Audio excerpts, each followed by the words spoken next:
Great. So, morning everyone. Welcome to today's webinar. Today we'll be going through strengthening your threat protection, and you're joined by myself, Ricky Patel, one of the solutions consultants here at Power On. So previously coming from more of a technical delivery background, over the past 2 to 3 years, now transitioned to more of a pre-sales role. And with me today, we've got Steve Beaumont, again, one of our solutions consultants here at Power On. As well as kind of assisting within that pre-sale space.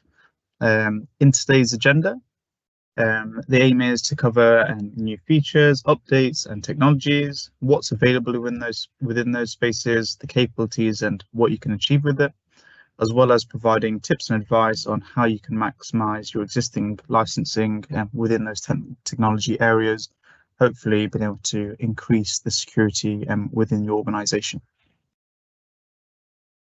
There will be a Q&A open, so feel free to submit questions at any point during today's webinar. Hopefully we get a chance towards the end to kind of go through and answer any questions that you may have.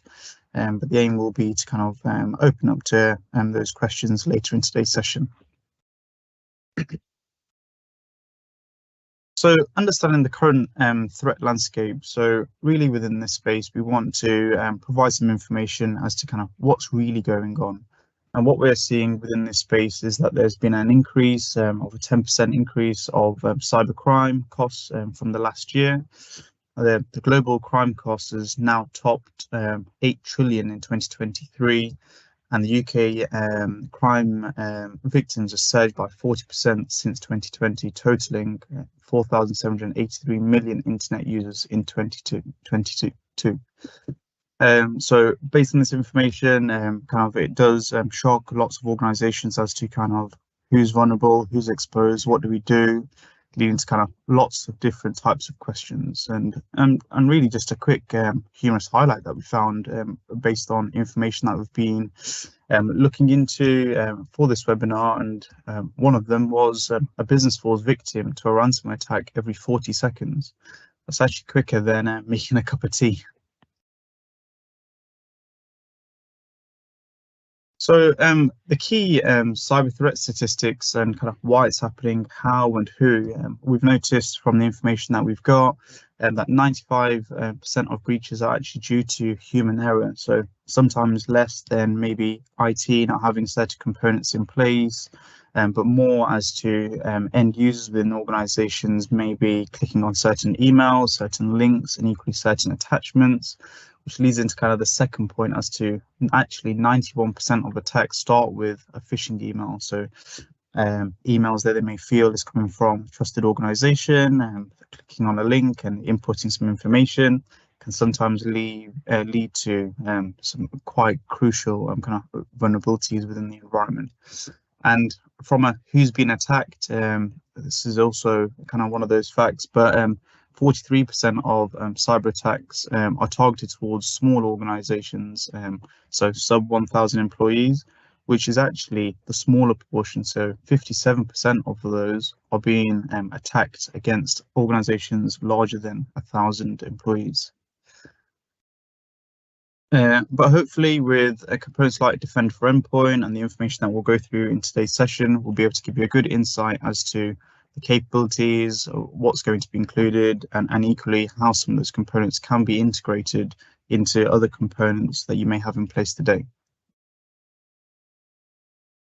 So just starting with threat and vulnerability management, the aim here is to, or the component here even, is to really give a proactive lens into the environment, to have a look into the threats and vulnerabilities that are there, allowing you to very easily discover and prioritize vulnerabilities, allowing you to then have the configuration in place to then remediate those. It also allows you to identify components such as misconfigurations in real time, allowing you to be ahead of the game as soon as possible. There's also components such as Endpoint Detection and Response, assisting with identifying those advanced threats within the network and being able to have that seamless transition between detecting a vulnerability, investigating what it is, and then equally then responding to those vulnerabilities in place.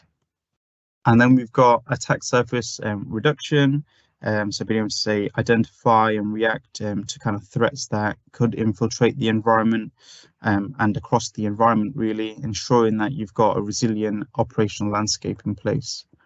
And then lastly, we've got the automated investigations and remediation. So having those investigation alerts coming through, the remedy for the threats in a timely manner, allowing for security teams to be able to focus on other kind of strategic initiatives and allowing the tools to be able to provide that visibility and areas of remediation. So when it comes to some of the integration benefits, some of the key ones are how it really seamlessly integrates into components within the M365 space, allowing you to have things like that enhanced visibility across your endpoints within that unified security management space, allowing you to use things like reporting and compliance, then provide information back to the organization as to the current state of the security posture, as well as being able to identify areas of improvement.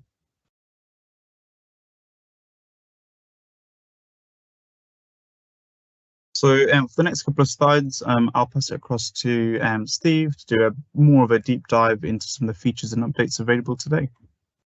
Excellent. Thank you very much, Ricky. Right. So I'm not going to go through everything on this slide. This is just kind of a placeholder because I'm going to go in and demo some of this stuff. The picture paints 1,000 words, so it's always better to actually see that. But building on what Ricky was saying, and that's that idea that Defender for Endpoint is not just an antivirus engine. It's much more about that. It's about bringing that centralized information and control together and actually understanding and doing analytics across the threats and the data within your environment and being able to react and actually respond on it very quickly. We mentioned some of the integration bits, so how some of these lot interact and work with the other Defender endpoints from Microsoft. Defender systems from Microsoft. So we've got Defender for Identity, Defender for Cloud Apps, and so on. And we'll see that they kind of come together in a single portal. But then you can extend that and actually integrate it with things like Microsoft Sentinel, which gives you much more of that seamless solution and aggregates all that data and acts across them all. There's a couple of new bits in here that also don't often get mentioned or they're just not generally known about. And that's certainly some of the things around the web filtering and content protection, as well as some of the device protection when it comes to hardening your devices with USB controls, etc. I just want to touch on and dive into that as well. Now, at the end of the day, malware protection is the base foremost function of this system. Understanding that we can block stuff and not just on a signature based side, but actually using heuristics, actually behavior analysis and zero day delivered protection from the cloud. So all of this lot is backed by Microsoft, taking telemetry across millions of devices, their own threat hunting services, identifying behaviors that they can push down and check and detect within your environment at a much rapid pace. And it's also not just about Windows. We saw the changes probably quite some time ago now when Microsoft started to eradicate the name from Windows Defender for Endpoint and so on. And it's now Microsoft because it will go across Mac OS, Linux, the server side, as well as the desktop client side. And this is an ever evolving platform. So some of the recent updates, and these are just in like the last couple of months, Microsoft continuously are obviously updating their heuristics behind the scenes, their behavior analysis, but they're also delivering specific feature functionality. If you are aware of the recent updates that are coming through in the September patch, and more broadly as we move forwards in Windows 11, 22H2, and then 23H2, we'll see this new thing called dev drives. So specifically focused at performance enhancing for users of Visual Studio where they can store their files. And MDE is already integrating into that to make sure that we're not hampering the performance of it by doing excessive scans on it or working better with the file system that's underlying it.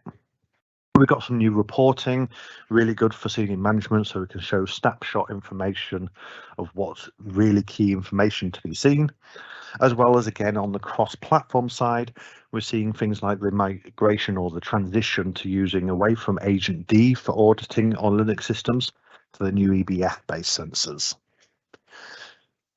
Now, detecting is one thing, but helping control and configure is another.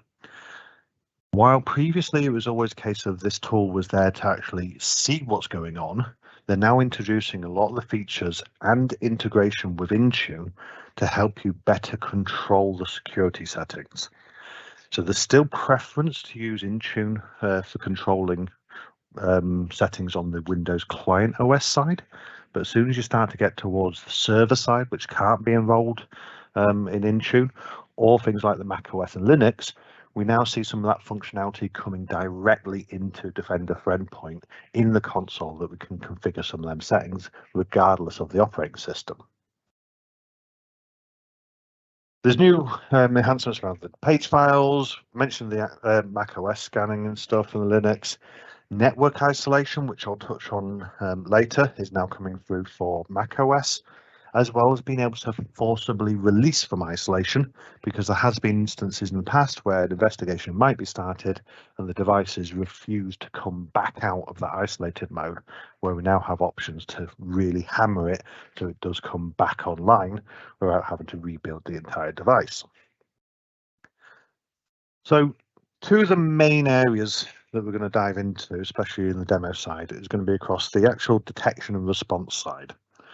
So as I keep on kind of stressing, this whole idea of being able to actually make sure that when something happens, we're not just waiting on a signature to be developed and released. We can spot it based on behavior or from this zero-time delivery from the cloud, to be able to actually have the devices pick up on that in a much real quicker time. And the actual back end, and I'll show you this feature called the timeline, as it's storing all this data, as new actors are discovered, new methodologies, it can actually be used to actually look back across the history and spot these new emerging threats that might already be present in your environment, without having to just specifically look for files or registry key settings, but actually looking at what's happening at the network layer stack, etc. as well. Excuse me.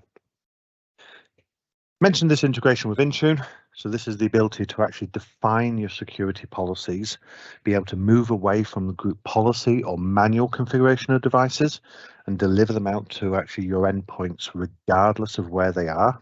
Obviously with servers, they're going to be pretty much static, but you don't want somebody taking a corporate laptop home, not connecting to a VPN and not receiving any of these updates.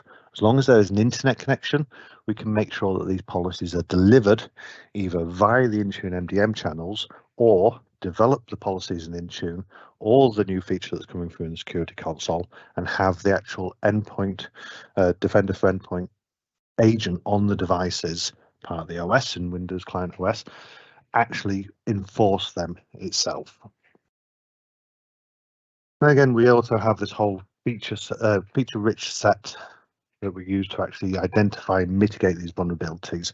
And that comes down to how we look at the actual underlying data when it comes to advanced threat hunting, and how we can interact with that with either the APIs through automation, or we can actually go into the consoles and design our own queries and run it ourselves in an interactive fashion.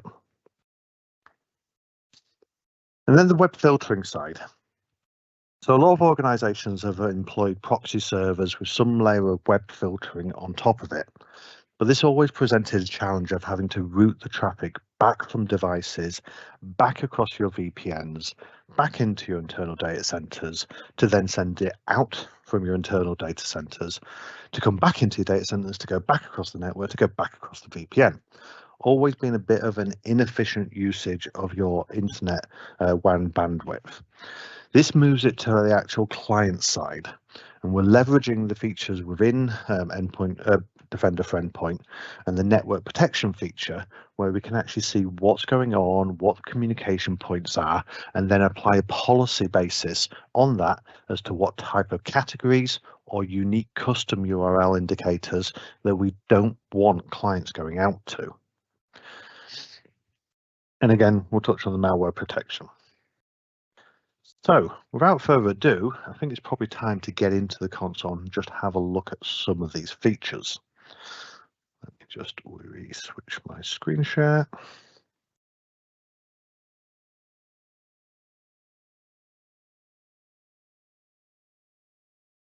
Here we go. So this is the landing page. If you go and hit security.microsoft.com, this is the overarching Defender portal. You'll see down the side that it's not just the endpoints. We have the other various different defenders that I mentioned earlier down here, but it's obviously the Defender for Endpoint that we're focusing on today. Now, one of the handy things that Microsoft do is just try to kind of give you an indication of how secure your environment is with this idea of Secure Score. Now, Secure Score is made up of numerous different categories, and for this one, I'm going to be focusing more on our device score. Now, don't panic. This is just a pure demo environment. We're really not that bad internally. However, within a demo environment, I like to have lots of things broken so we can at least test and try and show things. But if I want to actually look at what that device score is doing, I'm going to go in and try the improve your score, which should take me through, if the web wants to catch up today, should take me through. The demo gods are not on my side today. So normally it would take you through to the recommendations part of the vulnerability management aspect.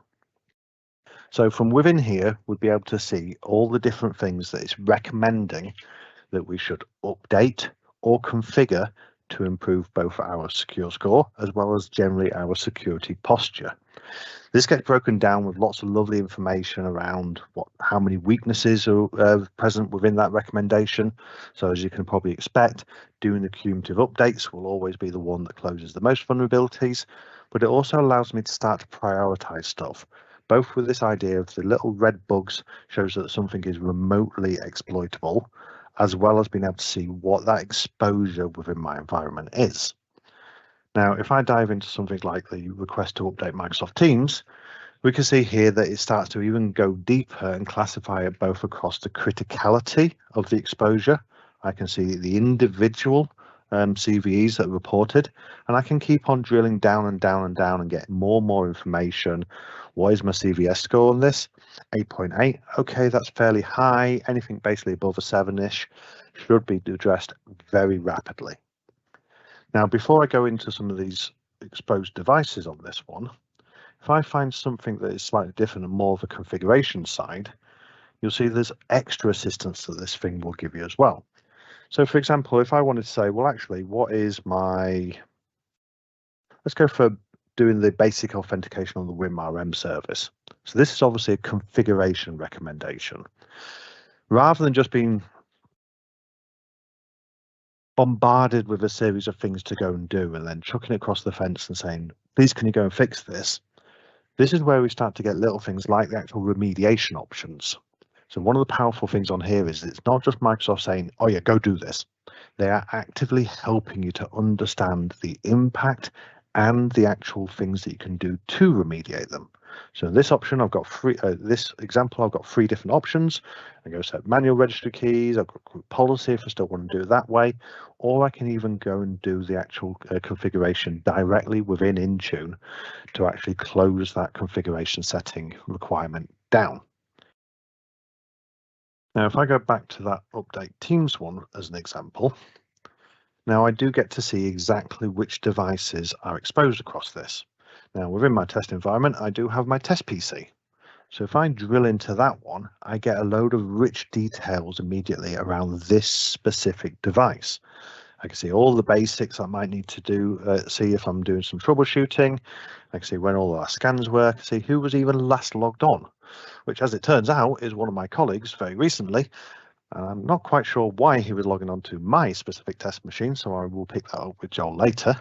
However, that does give me some extra information to go and work on.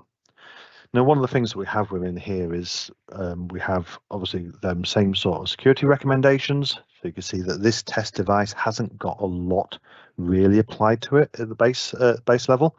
So therefore, there's lots of things to still go and do in terms of settings. I can see obviously all the inventory that's on that machine. So it's great to just get that snapshot view of what type of software and stuff is out there.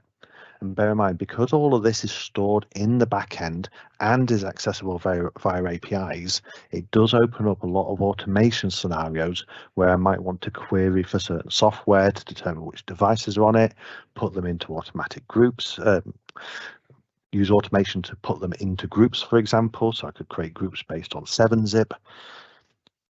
I can see all the various things around what type of vulnerabilities were on here. So these are all my CVEs as well as the missing KBs. So I can see that this device is actually behind on patching quite significantly. However, all of this lot is gathered and stored within the timeline. Now, this is where some of the really interesting stuff in terms of the data in the back end and what drives the underlying platform is actually held. So when this does come up, I'm not going to slice and dice it, but I can choose to go if I'm doing it advanced hunting and trying to look at a chain of events, drill into specific time periods just to filter this a bit more. But however, just looking at the recent activities, we can see it's capturing things such as establishing outbound DNS connections. So that allows us to actually see where it was trying to go to. So in this case, this even shows you the actual host itself and the address and stuff it was trying to get out to. So I get lots of different information across here. So I can see SSL connections. So this was actually going out to a lot of the Microsoft content distribution areas. So I can start to understand exactly where that device is going. And because it's gathering this information, you'll see that's when we can start to leverage things like the web content filtering, because that information is actively there. As well as, like I say, we actually get to see what's actually creating them outbound connections in the first place. So we've got lots of extra bits in here, SVC host and stuff. I was looking for a specific one, but it doesn't look like I'm going to be able to see it particularly, but this is a good enough example. So again, we saw another connection being established. So there's a lot going on in the background on this device rather than a user being on it actively opening stuff. But we can still see the chain of events that happened. So we can see that it was part of the operating system with the SVC host that then went and spawned an actual scheduled task. And we can see that all the different things that happened, including it was trying to get out to login.microsoft.com. So very powerful information being gathered, being analyzed and presented that helps you understand what exactly is going on within your network and within your devices. Now, I mentioned the whole EDR side and the being able to actually react on devices. So if, for example, I'd either had an alert and an incident come through and they would be flagged up in the actual main pane to show you that something has been detected and something's happening, or if I was manually going through and actually trying to diagnose what's going on, I can take actions on this device now. So this could be anything from simply doing an isolate device. So isolate device will basically lock this device down so it can only talk to the Microsoft Defender for Endpoint service. So in them cases where it has been compromised, we want to immediately stop either data exfiltration or talking to command and control centers, but we still need to work with that device, then immediately go and isolate it. You could also restrict app execution. So you can say again, not quite happy with this device. I'm going to put app execution mode on and it will restrict it to basically just the operating system components and the Microsoft stuff that is allowed to run, but would block everything else other than that. Not as enforced as device isolation. Maybe it's like just an inkling of a feeling. We don't want to interrupt the user too much. We still probably want them to send an email to the service desk going, my machine's not working properly. Then we'd do restrict app execution. Then you do get the other couple of things. Now, automated investigations is when you start to get deep and mature into this platform. You start to have it gathering data inventory, doing some analysis, and linking it with what we call playbooks to actually go and perform certain tasks on the machine. But we also have live response session. So when this loads, this will actually establish a back-end console to the device. So without having to go and interrupt the user, work on establishing RDP sessions or team sharing sessions, I now have access to this device where I can start to do simple commands like looking around on the device, let me see what files are on there, maybe I want to go into a specific directory, or maybe actually I just want to go and say, actually, what is my persistence, if I can spell today, what is actually running on this machine at startup, what is designed to always be running, and we'll get back a load of different things like you can see here, this has got configuration manager stuff on it, got the Intune stuff. These are all the stuff that are set to auto run basically when we do that machine, as well as digging into something like drivers. in case somebody's gone and side-loaded a malicious driver, which was always a good attack vector. We can start to do that base analysis without having to actually go and physically get hold of that machine. And this will still work, especially even when it's in isolated mode, so we can start to look at it in more depth and detail. So there's some of the initial bits where you've got that information flowing. We can see some of the remediations that we need to do, some of the recommendations, and start to build up an understanding of the environment, and then go and take some actions on this. Now, we also have a couple of other really cool things, and this is about enhancing our knowledge and awareness from a security aspect. So things like the threat analytics. This is Microsoft sharing its knowledge constantly as it detects new threat actors, how they work, and what impact and whether that has had any effect within your environment. Now, a couple of things that you really want to be conscious of in this one is obviously impacted assets.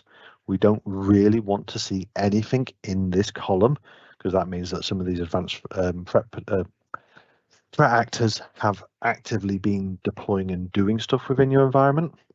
But the same way, we also can see that actually we've got a load of devices which aren't in the best configuration state to mitigate against some of these attacks. But as we dive into it in more detail, then we have a couple of extra things. So obviously then recommended actions first and foremost. Let me understand how I can mitigate against these type of attacks in my environment. If the console wants to load today. Get back to here. Try that again. There we go. So these are not always just purely go and set this registry key. These are about the wider stack, how it interacts with it, understanding things like making sure that we're monitoring from a user aspect as well, and then making sure that we've got various different things on. But one of the biggest ones on there from a config side is obviously making sure that network protection is enabled. So these are the things like you saw with that timeline, making sure we're gathering that data and being able to react and automatically block stuff that we wouldn't want going out. In addition, the analyst reports are really good sources of information, both from that learning aspect, keeping on top and seeing how these threat actors actually go and perform a lot of these attacks.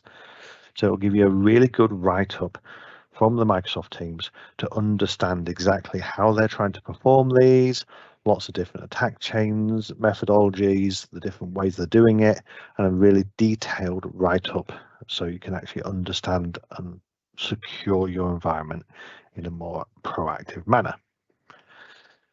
Now, that data that I keep on talking about is also available for you to go and query and do lots of things with, either from a very specific, I actually want to go and check and hunt for this type of process being run, this type of IP address being used, or just from a wider usage perspective. That data's there. We might as well make the best use of it and actually learn from it. So a couple of queries I've got here as an example. So this is one where you can see, for example, I've listed lots of the Microsoft configuration ID recommendations on the main things that we should have in a good state across our environment to make sure that these key settings are enabled. So if I go run this, you can see it's produced me a lovely table that will show me a very quick glance if I've got any blind spots of where things are not configured correctly. Now, the last 24 hours were pretty healthy. If I just go and change that to the last 7 days, you can see a lot of the devices that we tend to build and take out the environment stuff don't have any data flowing. But then if we go across to this side, you can see at this point, tamper protection was not enabled on this specific machine. Everything else was, but that wasn't. So it gives you an idea that we can do that sort of analysis to make sure that we're on top of it. Now, there's other things that we can do across this, and one of them being around things like app blocker. So app blocker or WDAC, having that control mechanism to be able to block applications from running is a really powerful tool. Getting that into an environment and doing the analysis of what the impact is going to be is a whole different story. However, any device that is enrolled and onboarded into Defender for Endpoint and running on the P2 plan will be feeding the information from the app locker event logs into the Defender for Endpoint backend, which means we can then start to leverage that. So if I want to then start to look at all the different executables and stuff that are running, how many machines tend to run them, and get information around what is actually going on in my environment so I can make my policies with a more informed decision, I have the data. So I can do it on that side. If I put app locker or app control in audit mode, then I can start to see what exactly would have happened had one of these things run, and then pull out all the pertinent information again around what was the actual process trees for that, and really key things that we'd need in terms of the actual companies, any FQDNs if it does come through, that allow me to go and put that information directly into my policies so I can make sure that I'm not going to block really important stuff that should be running in my environment. And then you've got some really left field stuff where we can actually say, well, actually, I want to go and check to see if my devices can get out to something like, in terms of this list, all the main control internet endpoints from Microsoft for Defender for Endpoint. If my devices are getting blocked because of either authenticated proxies or just generally have communication problems, I want to know so I can go and take action. So you can see out of this list, just this one control point for Windows updates is not actually accessible, and I've got a high connection failure within this environment. I need to go and check that and actually make sure that can get out so we can continue to actually work properly with the service without any interruption of communications or delays in getting that information. Now, all this information so far is great from a techie point of view, but maybe we want to actually have some of this higher level report side. Now, mentioned earlier, we've got things like the monthly security report summary, but talking about web protection that I do constantly, having that view, and unfortunately I don't have a lot of data within this environment because we don't tend to sit on the devices going browsing the things like the BBC news site, but this is your dashboard for being able to see what it is that's actually going on in terms of end users accessing websites. Now, it will primarily focus on making sure that it's only telling you about the actual malicious URLs or the ones that we want to control, rather than just showing you absolutely everything. However, that data is obviously still within the system because that's what the network protection does and on that timeline, so you could query for it. But this allows us to make sure that we have the policies in control so we can choose what categories we want to do.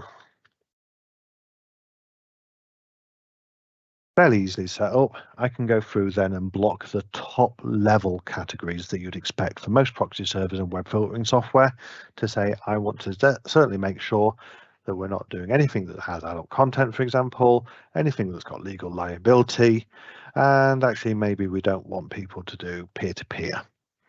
So you can customize it to what level that you want in terms of the categories. That will then be enforced on the devices through a combination of the network protection and the smart screen filters whenever Microsoft identifies anything that is malicious and is part of stuff that you don't want end users getting to. But we can also start to look at doing actual custom indicators as well. So this is where we can say, well, actually, fine, I don't want anyone going out to, for example, Microsoft.com. Probably not the best example, and if you do start to try and block Microsoft.com, I can pretty much guarantee that half of the Microsoft Cloud products these days probably won't work. However, again, though, we do have lots of information on the devices already that we might as well use to make an informed decision. So I can now go to this and actually start to see what actually is this URL all about. So no alerts being thrown for this, not unsurprising. However, we've got 32 devices that have actually been out to that site. So I can dive in a bit more detail, start to look exactly what this is. Let me see everything around the devices. Now, I haven't had any manual clicks or anything to this domain because, like I say, we're not actively on the machines doing any work as such, but I still get the information around what's being received, what devices are actually accessing it, where they were. I can keep on drilling in. So in this case, this mem test one, I get to see that chain breakdown. So I can start to see really properly who, when, and where exactly is going on. And then if I do want to take action on it, then I know full well that I'm going to start to have impact on things like OneDrive, SMS exec, etc. That probably wouldn't be a good idea. So it's about leveraging that data that's been gathered from the devices to make your life easier as you start to go and enhance your policies and your security across this.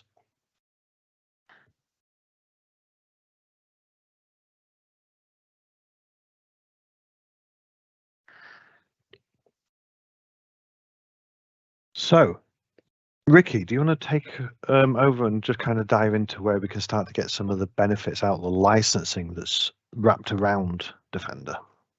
Sure thing. Thanks, Steve. So make the most of your Microsoft licensing. Some of you who have attended some of our previous webinars may have seen this before. This gives you a really good insight as to kind of exactly what's included within your M365 E3 licensing SKU. So as part of today's session, we've been discussing mainly the Defender for Endpoint Plan 1 and equally the Plan 2 components. But when it comes to Defender for Endpoint Plan 1, the main kind of benefits from it in a similar way to other AVs on the market is it'll provide you with that 24/7 threat monitoring and defense, allowing you to then maximize some of the components that Steve has nicely demoed for us today, and kind of going into that next gen protection as well as the enhanced ASR components there. When it comes to more of the Plan 2 side of things, naturally there will be further components. As you can see on the screen now, it is within the 5 kind of space. But when it comes to Plan 2, the aim of this is to provide you with that added, more secure kind of configuration. It is partially driven by some of the AI side of things as well. So it is naturally learning from some of the items that it's already identified, and then being able to say apply remediations and equally certain configurations in place, allowing for the environment to be as secure as it can be. So looking into things like that advanced hunting, the threat analytics, the endpoint detection and response, and so on, will definitely allow you to maximize on your licensing in that space, especially if you have, say, Defender for Plan 1 or Plan 2 available. Naturally, we have gone through quite a lot of content in today's session, so there may be questions in regards to certain areas, certain components. If you would like any further information, things like that, later on towards the end of the slide, you will have some contact information. We are also running things like maximizing your M365 investments at the moment.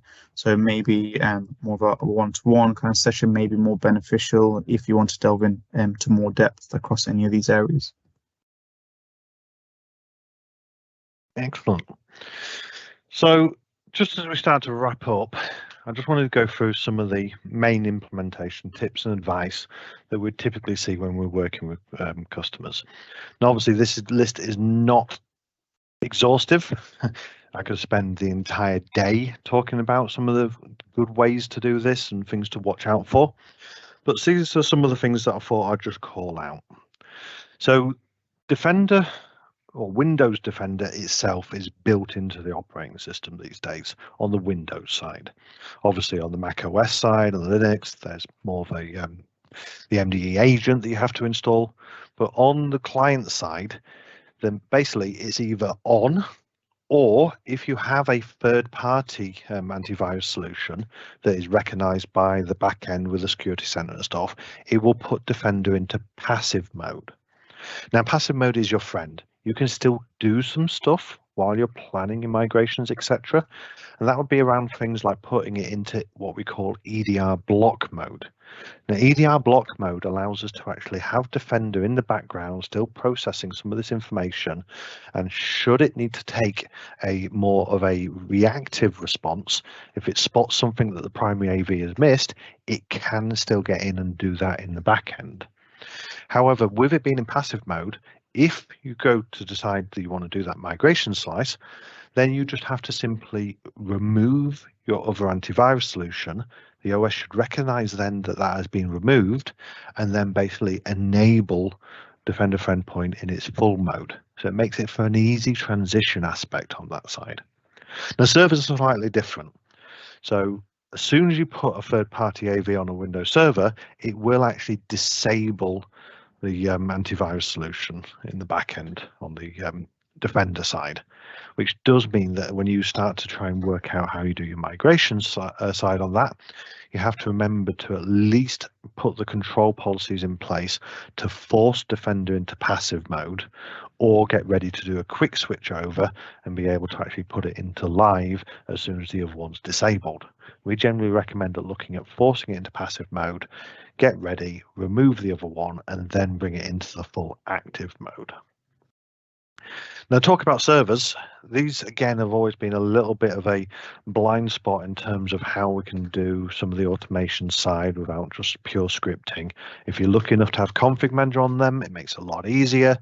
But getting all these policies and controls and getting Defender for Endpoint properly installed and configured on them is actually a lot easier if you start to consider things like Azure Arc and Defender for Cloud. Now, I'd recommend, just as a general basis, looking at Azure Arc for your devices if you have any sort of Azure presence. This allows us to put a little agent on the actual servers that surfaces them into the Azure portal as resources, allows us to both gather some information off them and then look at extending, and it's literally with extensions, the functionality delivered from the Azure portal. One of these being able to onboard it automatically or on a manual choice into Defender for Cloud. Now, Defender for Cloud is another entire solution of different bits and pieces. However, the only bit that I'm really interested at this point in it is the actual ability to onboard it then automatically into Defender for Endpoint. So I can install the Azure Arc agent, have the policies set up so it automatically onboards into Defender for Cloud, and have policies set to automatically onboard it into Defender for Endpoint. So I get a seamless onboarding methodology without having to run lots of different scripts, downloading onboarding packages, doing it manually, that I highly recommend is investigated for onboarding your server estate into Defender for Endpoint. It also means that there's a nice licensing mechanism that I'm not a licensing expert, but you can leverage the actual Azure expenditure to license them for Defender for Endpoint. Now, the Intune endpoint security, this is what I kept on mentioning previously, where for client OSs, it was always great. We would typically go in there, we'd go to the endpoint security section, and we would configure things like AV exclusions, how we wanted real-time scans to perform, what CPU boundaries, what time do we want the scheduled scans to actually happen at, and that was fine. However, with that expansion now to be able to leverage either the MDM channel or the MDM Sense channel, which is what the Microsoft Defender for Endpoint uses on things like servers and stuff, it means that we have a one-stop shop for going and managing the security configuration, regardless of what type of device it is. Now, I mentioned earlier that it's coming through in preview that for those security administrators that didn't necessarily want to go and have to dig into Intune and have the extra rights and stuff within there, they're now surfacing basically a pass-through of them policies into the actual MDE portal itself. So where you feel the most comfortable is where you can go and configure it. Now, I mentioned previously around that whole idea of trying to do that migration aspect, and the management tooling does become important on how you leverage that along with some automation if you want to try and make that move from one AV provider to Defender for Endpoint. Looking at your different options, have you got either configuration manager on your servers? Hopefully by this point you've already got Intune on your desktops. How can we package stuff up? How can we use proactive remediations, config items, baselines, or even just write PowerShell and either then invoke that as remote scripts, or if you're using Azure Arc, we can even look at going and running that through Azure Automation to go and do them tasks for you. Automation can also be expanded, not just for doing the migration piece, but because everything within MDE is accessible via APIs, the Microsoft Graph itself, PowerShell modules. You can look at how you can integrate and extend this into your other systems, be that a ticketing system, so you want to forward alerts out from Defender for Endpoint into Jira or ServiceNow, or you want to go and integrate this with other security tooling and do comparisons.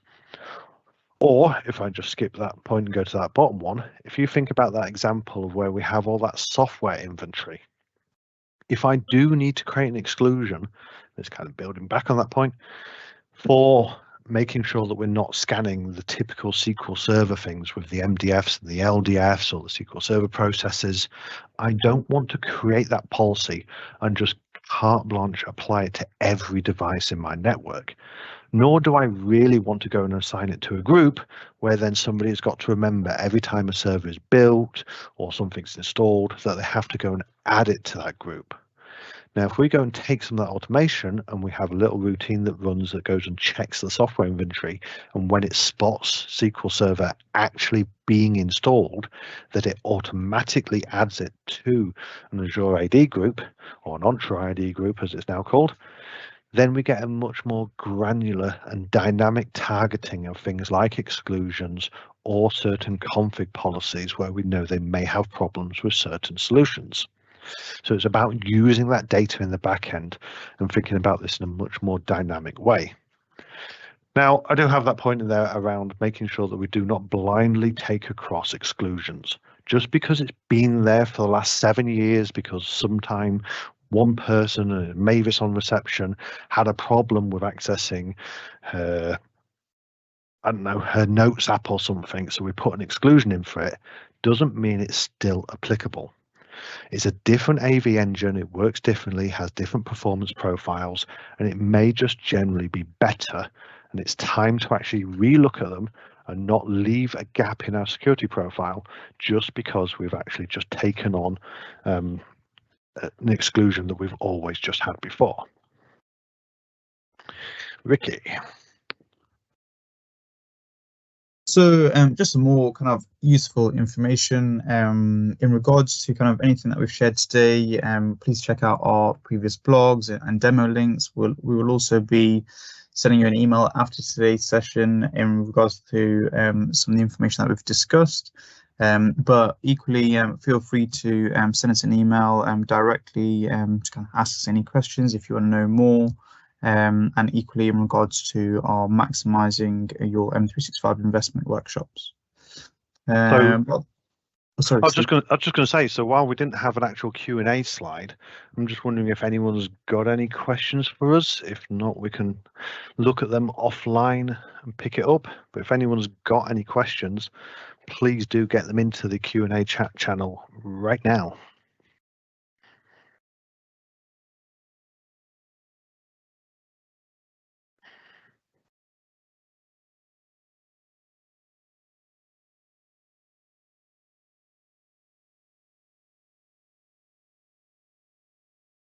So I know, Ricky, there was an interesting conversation I was having with a customer the other day, and whether you've come across this one before, and that's whether you have to license the entire estate for one or the other SKUs.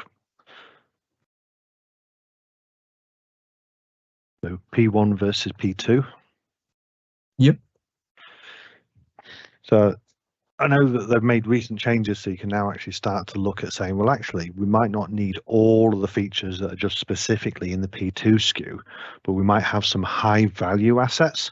So if we've got execs or domain admins, etc., where we want that bit of extra enforcement on, rather than having to go and license every single person in the environment, you can now selectively apply a set of P2 licenses just for your higher value targets.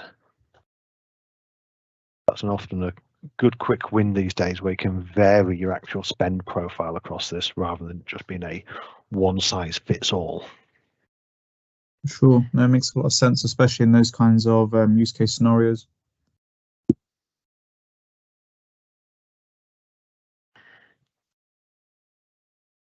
Another question on that side. Third-party AVs. Yeah. So question around what features can you use alongside a third-party AV? So there are some features that you cannot use in Defender for Endpoint if you still have a third-party AV as the primary AV. So some of the features of Defender for Endpoint require some of the things like the real-time scanning and the network protection, etc., to be active, so it can detect and react on them as it sees it. Otherwise, obviously, this is where you go into more of the EDR block mode, where it's more reactive after the fact rather than just proactive as it sees it. So there is a consideration there where you have to actually think about what feature sets do you want and whether they are, or when you are ready to replace your third-party AV. And I think we're almost at time, so I'll have to take some more of these offline. Hand back to you, Ricky. Sure. Thank you everyone for joining today's session. Like mentioned in the previous slides, we'll be aiming to get you the recordings for today's session within the next 24 hours. And kind of feel free to kind of share, and equally if there's anything that you'd like to know further on any topics that we've covered, like I said, feel free to kind of pop us an email. But thank you for joining. Thank you much.